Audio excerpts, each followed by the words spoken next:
My friends, welcome back to the Super Divorce Superverse. This is Nicholas Villars here, one half of the synth pop duo known as Super Divorce.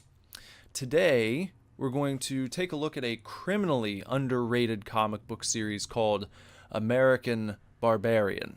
In particular, the complete collection in hardcover format from IDW Publishing and creator, artist, colorist, and writer Tom Scioli, a prolific talent who, following American Barbarian, would go on to helm the amazing Transformers vs. G.I. Joe crossover series for IDW between 2014 and 2016, and who just recently brought the GoBots into the realm of comic books with the very first GoBots comic series for IDW as well. Now, this hardcover edition that we'll be using for our review today, it features some fantastic artwork, not just on the front and back covers, as you can see here, but also on the front and back end papers. And on the front cover, slightly raised above the flat finished art, is the American Barbarian title. Also, you can see Tom Scioli's name in the same sort of raised glossy finish. This volume also comes with an attractive shiny red ribbon for marking one's page, as well as a nice bold spine, which makes this book perfect for displaying on the old bookshelf. But as appealing as this book looks, it's usually not the best approach to judge the book by its cover or attractive shiny red ribbon. So what's it all about? Is it worth reading? I'm going to spoil the last question for you right now, right out the gate, and tell you it's very much worth reading. But why? Most of you probably don't know me from that crazy drunk Irish guy dancing outside of the pub in that video from years back. So I need to give you a bit more than my word to back up my claim that this one is actually worth reading. How about the fact that the foreword was written by Rob Liefeld himself? Rob Liefeld, legendary writer and artist on such titles as Youngblood, X-Force, Cable, and co-creator of a character that you might know, a character called Deadpool. So that esteemed man, what did he have to say about Tom Scioli and American Barbarian? Well, he wrote in the foreword, quote, "Mr. Tom Scioli somehow shares our same passions for all things Thundar the Barbarian, Conan, He-Man and the Masters of the Universe, Captain America, Kamandi and the Devil Dinosaur," end quote. He also called American Barbarian equal parts Grant Morrison, Jack Kirby, Alan Moore, Filmation, and Hanna-Barbera. And he also called it a lush world with limitless potential and boundless color and energy. So it seems as though he enjoyed his time with this title. A fair assessment, I believe. Now, what's the story all about? You might be wondering. How does the interior art look? Lucky for you, I'm going to answer both of those questions just now.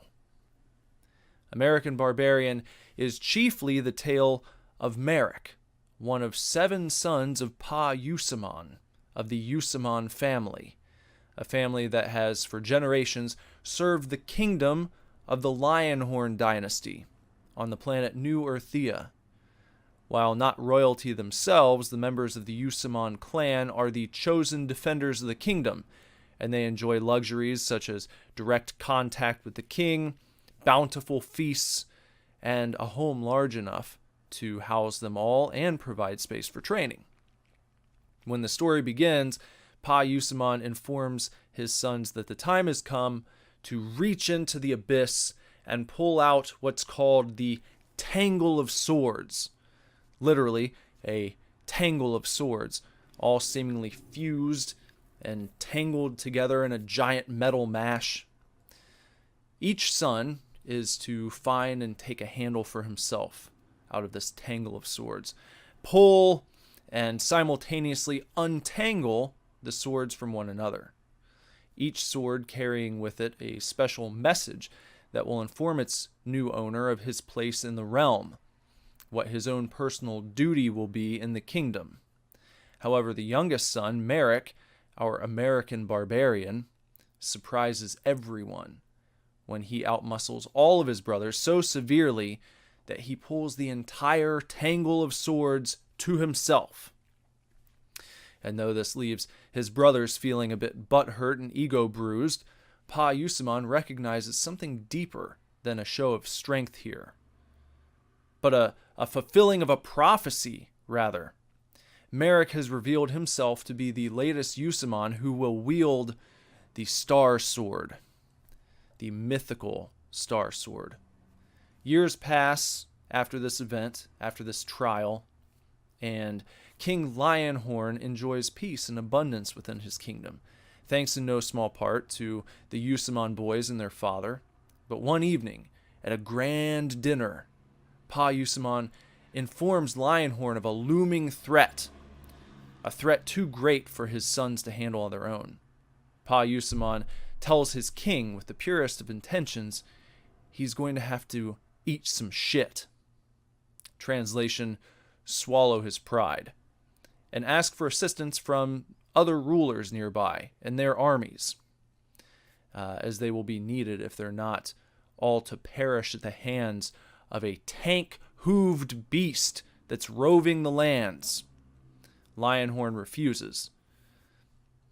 He doesn't listen to Pa Yusamon's pleas, and he instructs him to leave the foreign policy decisions to the crown, giving Pa the old brush off, if you will. Soon after, as luck would have it, the tank-hooved beast known as Two-Tank Omen, a giant, statuesque pharaoh with actual tanks for feet, along with his monstrous forces, breached the city walls and sacked the kingdom of Lionhorn, leaving in their wake destruction, despair, and Merrick as the lone survivor of the Yusamon family, turning the youngest son into a man with nothing to lose except for the revenge that he seeks. Is he finally successful? You'll have to read it yourself to find out. Please do! Now, there are a few more things that I'd like to say about this series before I leave you for the day. Some more spoiler-free information that will hopefully convince you to either buy this wonderful collection or, at the very least, read it on Tom Scioli's website, as he's posted it in full, free of charge. You can find the link in this video's description down there. So what else before we part? Well, on his quest for vengeance, Merrick, you see, he encounters a wild and entertaining cast of characters. Some who want nothing more than to stop the evil pharaoh, some who wish to aid Two-Tank Omen, and some who are only interested in really devouring anything and everything in sight. There are alliances, betrayals, friendships, and romances, and while the story remains intriguing and compelling throughout, never leaving the reader bored, I have to also mention the beauty and effectiveness of the action sequences. I mean, the art flows so smoothly from panel to panel during the big fight scenes in this book that it almost feels like you're watching a cartoon sometimes. There's one particularly impressive 2-page spread that features Merrick infiltrating a mobile fortress. The way it's drawn looks like a zoomed-out view of a Metroidvania-style map right out of an NES game. And Merrick's entire sweep of the building is presented in a perfectly fluid way. You can feel the motion as he moves from room to room, taking out enemy after enemy. Easily one of the coolest scenes in the book. But believe me, there are many more. In addition to that, I really love the art in general in this book. It's big, it's bold, the color choices are perfect and help to set the tone, and though there's quite a bit of death and heaviness involved in this one, American Barbarian also has a fantastic sense of humor, and it runs under the story, kind of springing up at unexpected times to provide just the right amount of comedic relief. Merrick also has some legendary one-liners in this book that immediately brought to mind Ash from Army of Darkness in particular. Basically, to sum it up, I can't recommend this series enough. If you enjoy over-the-top action fantasy, you're going to fall in love with this one. And then you're going to be heartbroken because well, there's no more on the way. At least not as of yet. But maybe with enough noise, Tom Scioli will consider returning to the world of New Earthia to continue the saga. Sharing this video would be one good step in that direction. Hectoring Tom Scioli on Twitter might be another good thing to do. At Tom Scioli. Maybe Hector IDW as well. You can't hector too much. And I think that's going to just about do it for this video. So proper shout out to Proper Jeremy. Everyone, thank you very much for watching, and we'll see you soon. Go read American Barbarian. Bye. My friends, we are Super Divorce, a synth pop duo with a full-length album called Action Figures. You can listen to it on many streaming platforms, including Spotify, where you can follow us and keep up to date with all of our tunes. If you like what you hear, why not pick up a copy of Action Figures on CD, cassette tape, or vinyl record at superdivorceme.com and grab a Super Divorce Rules t-shirt while you're there too. And hey, while you're here, please make sure that you've liked this video, sub to our channel, and bong the gong for notifications. We go live here every single day, so don't miss out on your chance to join us in real time for chats and the latest in pop culture news. We have a fantastic community, and we'd love for you to be a part of it.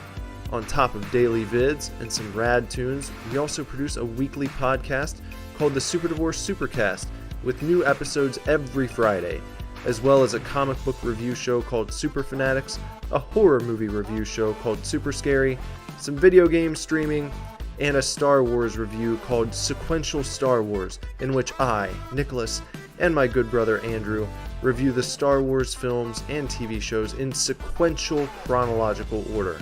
And with the shilling complete, please look forward to another video here on the official YouTube channel of Super Divorce. We gonna go viral with this one.